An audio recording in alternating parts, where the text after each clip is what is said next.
పెద్దలందరూ కూడా నమస్కరిస్తూ, వారు నిజంగా గొప్ప వ్యక్తి అనే దానికంటే ఆయన జీవితాన్ని మన సనాతన ధర్మంలో ఉన్నటువంటి యోగానికి అర్పించుకున్నటువంటి పెద్దలు మహోన్నతులు.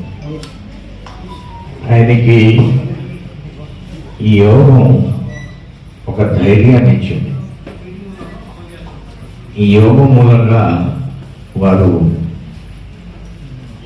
ఎక్కడికైనా వెళ్ళగలరు.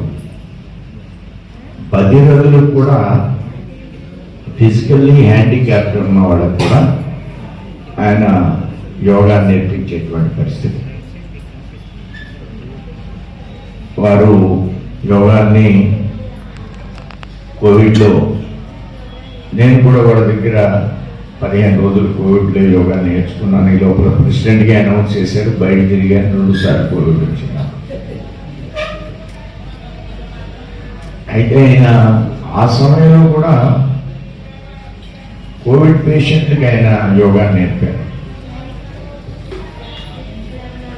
వారు చాలా విషయాలు ఇప్పుడు వారి గురించి ఎక్కువగా పొగడడానికి మనకు కూడా అర్హత ఉన్నారు. మన దేశంలో మనం దీన్ని తప్పకుండా పాటించాలి. పాటిస్తున్న సందర్భంలో మన ప్రధానమంత్రి రేపు యోగా డేకి మన ఆంధ్రప్రదేశ్ వస్తున్నారు, విశాఖపట్నం వస్తున్నారు. సీఎం గారు మనం రిక్వెస్ట్ చేశారు, ప్రయత్నం చేయాలి అనే వారి యొక్క ఆలోచన. శ్రీనివాస్ గారు జనరల్గా ప్రకృతితో మమేకం అవ్వడం అనేది చాలా విషయాన్ని ఇప్పుడు మాట్లాడుతున్నా ముందు చెప్పారు సోదరిమణులందరూ కూడా. మన ప్రధానమంత్రి కూడా రోజు ప్రకృతితో మమేకం అవుతూ ఉంటారు.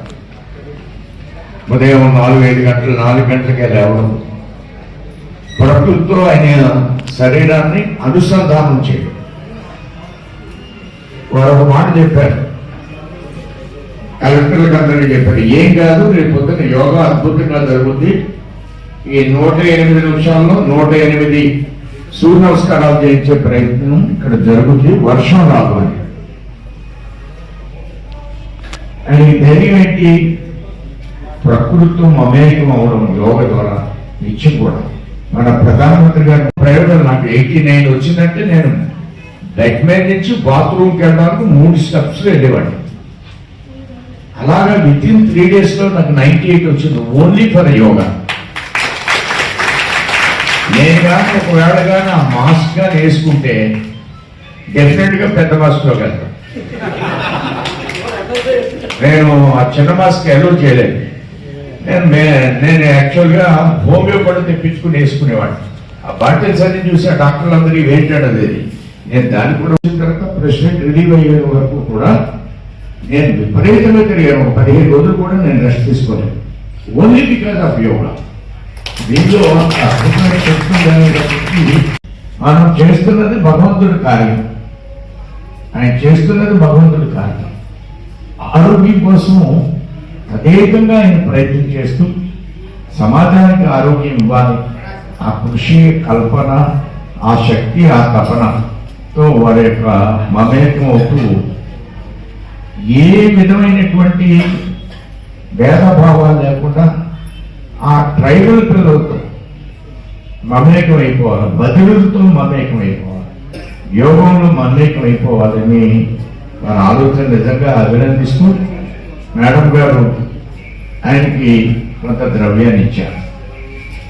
నేను ఎంత ఇస్తానని చెప్పను, కానీ అది బయటికి ప్రకటించడం మంచిది కాదు. వారు చేసేటువంటి మంచి కార్యానికి నేను కూడా తప్పకుండా ఆలోచన చేస్తానని తెలియజేస్తూ, ఈ కార్యక్రమానికి మమ్మల్ని పిలవడం ఆయన సన్మానం చేయడం కోసం అని కాదు, ఆయన సత్కరించుకోవడం కోసం అనేది కాదు. మన యొక్క ధర్మాన్ని, ఆయన చేస్తున్నటువంటి కృషిని నిజంగా వారితో ఈరోజు వచ్చి పాల్గొనడం అనేది ఒక అద్భుతమైనటువంటి అంశంగా నేను భావిస్తూ ముగిస్తున్నాను. జై హింద్, జై భారత్.